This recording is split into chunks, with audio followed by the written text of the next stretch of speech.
For my part in this allegory, I'm not going to make the same mistakes my father made.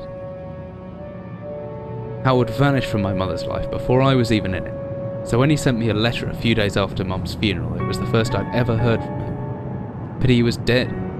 Writing from beyond the grave must be a genetic habit in my bloodline. His letter contained a key, instructions, pleas for forgiveness. I figured the dead don't have much use for absolution, so I turned to his prophetic passing, which he inexplicably expected to come any day. Clearly averse to explanations, my father preferred to leave directions to a bank on Mayfair I'd never even heard of. In that bank was a safety deposit box in his name, and myself as executor. Of course, I went, as he knew I would.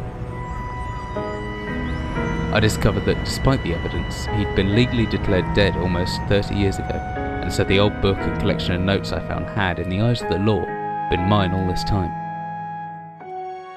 My father's instructions were to burn the documents, raise no further questions. But that was his error. No man's immune to the shameful trappings of curiosity, and my humanity got the better of me.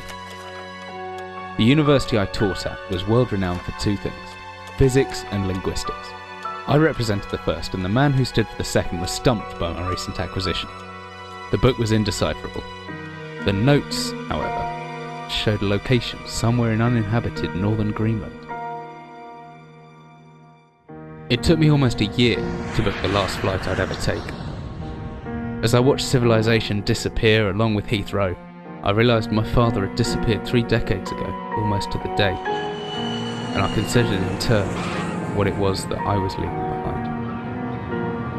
We landed on a strip of ice a few feet wide, and within minutes I was pulling away on a chartered boat, beginning the 12-hour journey that would lead me into my past.